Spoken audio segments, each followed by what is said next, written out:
Welcome to Not the Andrew Neil Show. Yet another episode, this time on it's actually the first day of summer. Is it? Well, if you divide the seasons into winter and summer, then this is summer. Oh, right. We've passed the equinox. The sun is this side of the equator. Let's put it that way, because I've been too sophisticated. Anyway. Is that why it's shining? And why everybody's wearing t-shirts, even though it's still cold. Could be, yes. Bloody cold wind coming off the North Sea. Is it? Okay then, guys. Well, look, so we're here to review, as per usual, First Minister's questions from Holyrood, or otherwise known as the Alex Salmond Show. Today. We'll stick to the well-tried routine, and we'll start off with overall impressions on performance today. We'll start with Nori. Joanna Lamont, I don't know. She's moving her subject about a bit, which is good, but blankets and towels. If that's the best thing she can hit him with on the National Health Service, somebody's not doing any research. I mean, God knows how many patients they go through in a month, but I wasn't impressed. She put it over quite well, but it was all easily batted away. So I think she drops down this week. I think she's lucky to get a 5 out of 10. Yeah, I'd have to definitely agree with that. Apart from that, it's the silly faces this week. The Jimmy Cranky faces. I mean, sorry. I mean, she is a shadow First Minister. I don't want Jimmy Cranky for the First Minister. Sorry, keep her face. I mean, she was silly faces. The eyebrows looking over her shoulder. Maybe she thought it was amusing. And also, the content. I'm sorry, if somebody is not doing a job in a hospital, it's not really the First Minister or the Secretary of State. A manager in the hospital needs pulled over the coals. That's what's needed. I thought she actually wasted her time, and I'd agree. 5 tops. I mean, I was really disappointed. I have to go with you, I have to agree with you. I think the First Minister came back with what you would expect the First Minister to come back with.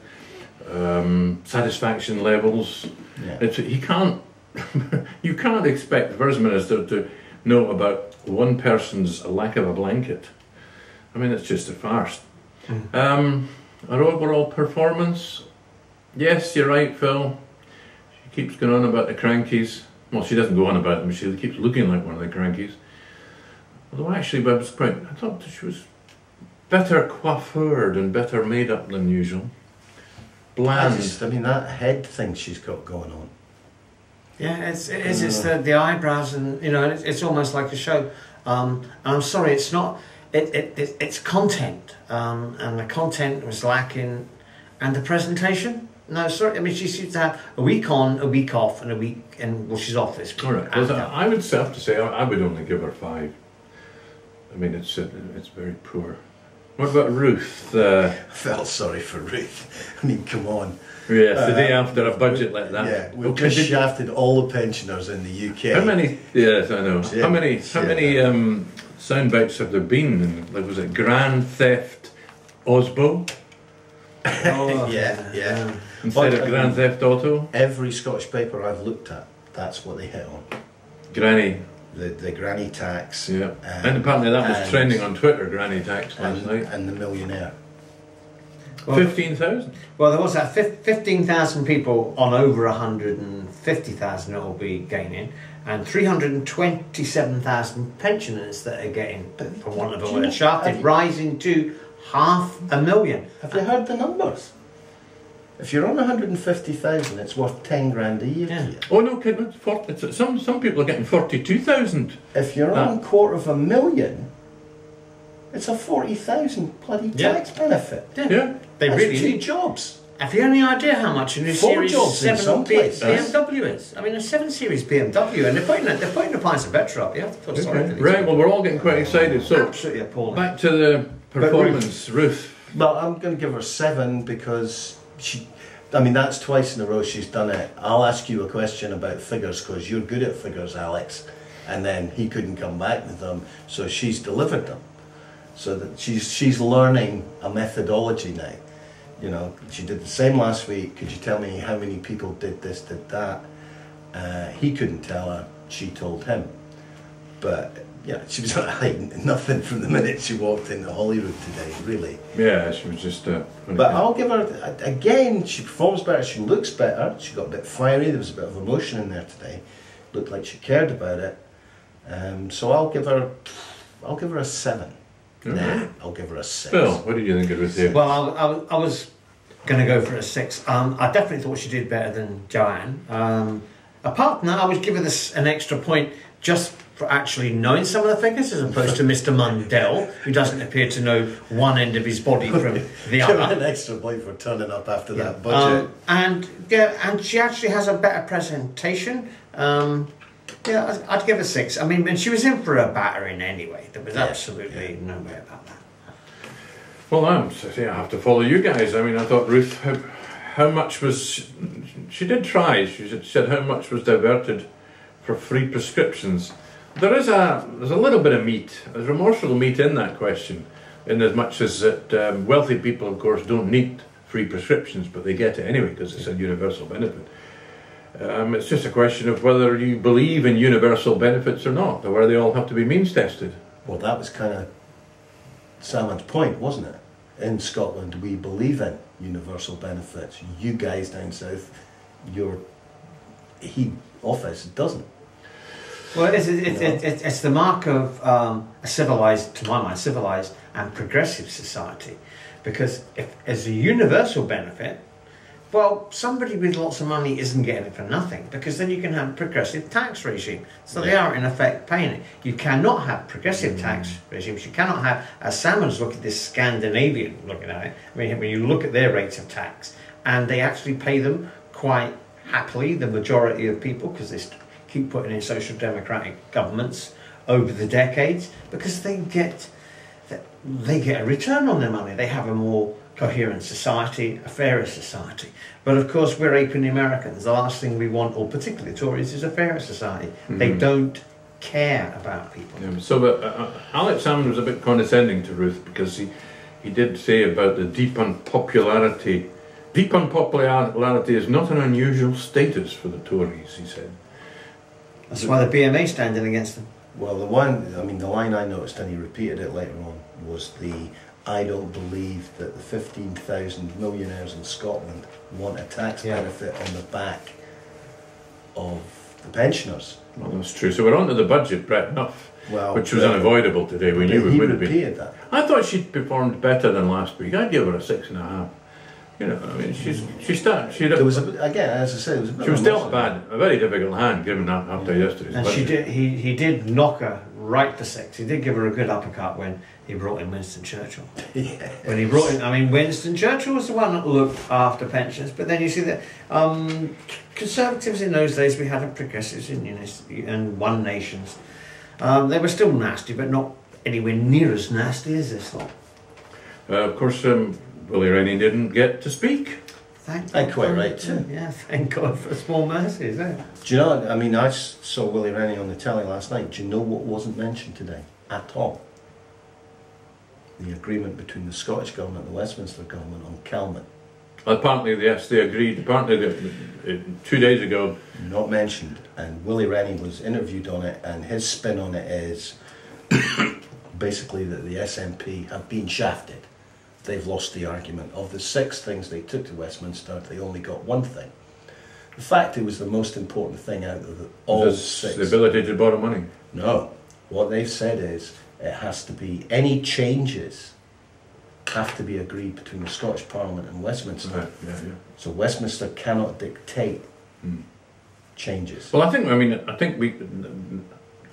nearly suggested before we sat down today that perhaps we could do a separate programme about the budget and again the impact on Scotland, so maybe we can return to that. Yeah. It struck me that if we move on a bit now, it struck me that the other, shall we say, the chorus, what I mean by that is the backbench Labour MSPs that got to speak, I think there were 2 or 3 of them, kept sticking away at the same NHS issues. You've Dr. Richard Simpson, you've Neil Findlay going on about there seems to be some scandal in NHS Lothian.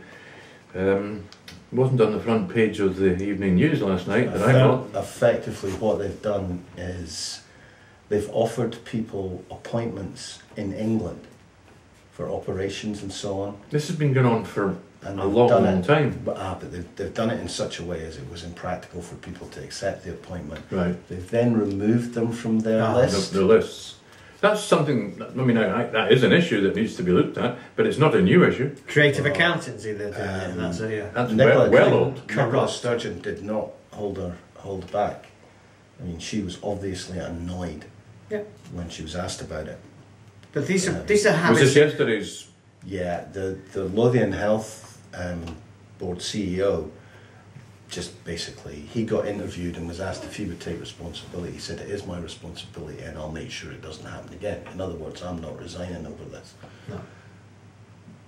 Somebody's going to have to carry the can on it, because it is a blatant and flagrant number hiding exercise. Fair enough, but as I say, it's well old. I'm talking 6 months, maybe even a year old, that story. Well, the problem for the SNP with it is they've gone on the figures that were presented, 2 months ago, and everything looked hunky-dory. I'm sticking to those figures. But I'm sticking to my point. This is not a new story. This is a story that was around at least 6 months ago, if not a year ago. Yeah. Not specific as this, it wasn't. Absolutely specific. Sending people to England, taking them off the waiting lists. This is not new. This has probably just been brought up to embarrass again. But whatever happens, I mean, I'm looking at our health service. I'm really glad I live in Scotland. I'm glad I have another health service. When I look south of the border, and actually they can blame the Tories and the Lib Dem coalition for or whatever you call them, coalition, for whatever you want, who started the encroachment into health service with polyclinics and everything else. Labour Party. It wasn't the Tories. And I sit here, as you know, frequently thinking about when I'm going to retire down south and spend more time with my grandchildren. And without a doubt, as time has gone by, the issue of health care as I get older, it becomes an issue that I will take into account whenever I make the decision to go or not. Probably more sensible to buy the morale tickets. I also think that explains why the Labour Party are targeting NHS Scotland now. Essentially, the SNP are saying your health service in Scotland is safe in our hands.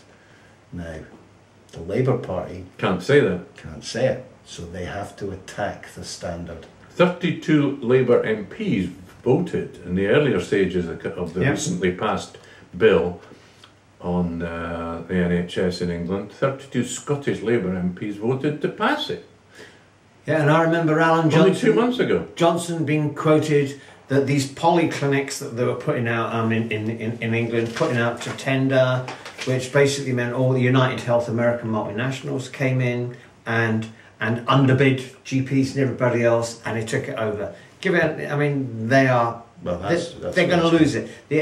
Labour have said that they will renationalise. Sorry, they will probably find it legally incredibly difficult. Do you know what percentage of the Lords have a direct link to private health? Oh, I know. I've noticed. 25% of the people sitting in the Lords. They make a financial. They have a financial stake in it. Alan Milburn, Patricia Hewitt, most of the Labour secretaries, the health secretaries under Labour, were all in cahoots as consultants when they were and getting huge amounts of money from private health companies, Boots, and everything else. It is appalling.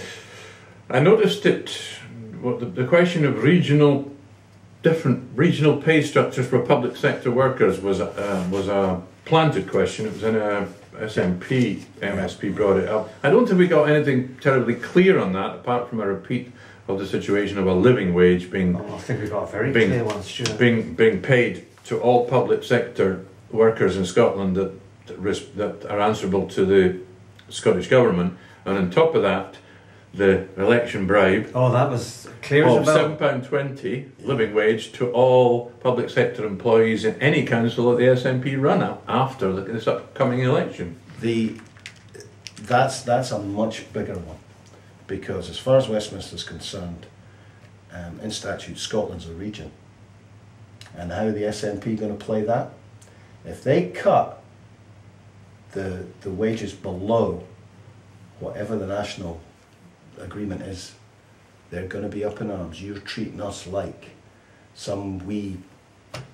I think the SNP are probably sitting back and waiting for the response from the northeast of England and from the northwest of England, because this is where the biggest screams are coming from on regional pay. But from the SNP point of view, it's going to be another own goal. I mean, the whole thing, this whole idea that they've missed it. You take your tax credits out. That money doesn't get saved in a bank. That money gets spent in the corner shop, on childcare, whatever. Mm-hmm. So that's a whole chunk of money coming out of the system. The corner shop, the pub, the baby clothes shop, that is not getting that cash now, right? They're going to do the same original pay. Yep. So effectively, they're taking money out of the system, and they want the system to reinvigorate itself. Yeah. They must have enough evidence now to know that the private sector is not stepping in. This is an issue that's not going to go away, and it's got legs. One other thing, I think, from coming back to performance in Salmond, it struck me, this is kind of similar to the way he treated a sort of slightly personal question last week. John Park, Labour MSP, asked him about the effect on his personal pension. I'm not exactly sure what he was talking about. Was it a budget? They'll have a pension from Westminster. Yeah, that's something. Somebody did that. Yeah. Alex Salmond was very careful. Well. A bit like last week. He's careful. Doesn't answer these kind of personal questions. Why should he? Why should he? And he did actually say that John Park's question was based on a false premise. Well, and gave him the place to go to find it out. It's again, when they can't do anything, I mean, they are falling straight into a trap again, Labour, as well. You've got it with Bailey over the last few weeks. Negative. No. It's just all he's pathetic. All he's done is watch what Miliband did yesterday. I thought Miliband had one of his better performances yesterday. Well, I mean, that question straight off the how many of you guys in the cabinet have scored out of this tax relief. That's true. By the way, Osborne on the radio this morning denied that he was in the 50 pence bracket. Well, that's by avoidance, of course. If you're clever, you don't end up money's in that probably bracket. abroad, so yeah, it wouldn't. I also like the way Salmond put down John Lamont, Tory list member for the Borders, Timescale. talking about separation, and Salmond really put him down and said the pejorative word that you used, and that it's all there in our document, our referendum document, and in a lot of ways quite right. Yeah. Well, overall, we've talked about overall performances. What about winding up just saying, overall, how was FMQs for you today, Norrie? More interesting. I would have said before that Calman would have come up. That surprised me, because there's a lot of opportunity for the opposition parties to give the SNP a kicking over it. Although the SNP in reality got what they wanted. I think to some extent, for me, it's been lost in the budget. Yeah. It's come on because the wire. The decision was only made on Tuesday. Yeah, but I think that was agreed between the SNP and Westminster, because neither one of them have got a lot to gain out of it. They both had to back down in areas they really didn't. I like the way that Salmond had a go at Danny Alexander, saying that it was actually John Swinney that suggested, is it the North Sea? No, the corporation tax. The corporation tax cut, and Danny Alexander is trying to claim credit for it. Yeah. Oh yeah, that bit with the North Sea where they undermined the whole thing last year, and yes. And then they're claiming this year that they're doing good. Tories want to claim credit for improving the investment watching that climate whole thing, in the North Sea. The way Westminster, it doesn't matter that we have a devolved I was going to say town council up here, but at the end of the day, that's exactly what it is. When in reality, you're watching the way the Tories, the budget, and everything else is undermining everything that the Scottish government is doing, and where the other oppositions who should be getting behind them against this horrible government in Westminster, and this government in Westminster can actually dissolve the Scottish Parliament if they want and do it in. So the whole point is people really need to be aware of what they've got in Scotland, and they've got to stick together to keep it. Well, the other one that sneaked under the radar was the Scottish Committee coming out saying that all the seabed and all the land around the coast should be What they actually said was should be given to local authorities to control, not the Crown Estate. which is the Crown Estate. Wait, stuff was we're this the talking about. Westminster Committee? This is the Westminster Committee that is so anti-independent. It's incredible. But Harris, is that his name? Tom Harris, the chairman. Yeah. He's come out, and I mean, they did not mince their words. They basically called it a land grab. So at the moment, you've got the Calman decision being made, and that we The Scotland bill. yeah, we need to look at that Well, I've said and that. find out exactly how successful the SNP were in keeping control out of Westminster's hands down the road. It could be totally irrelevant because none of it comes into force until 2015 and 16. I think possibly that time, they'll rush through the borrowing powers. But by that time, an independence referendum could have made it all irrelevant. But what's it going to be? It's going to be, this is what we're going to give you after you vote. Can we leave that for the next one? Yeah, but there is another thing in there. Yeah. Just the one which you've noticed about that, and it's also that bit that's coming in now, that's sliding in. The Shetlands, Orkney. Oh well, if you get a referendum, they can choose to stay in England. Yeah. Well, yes, of course. Anyway, I think we've run well over our time today. But thank you very much for watching again, and you may even get a special out of us on some issues that we just touched on. Thank you and goodbye.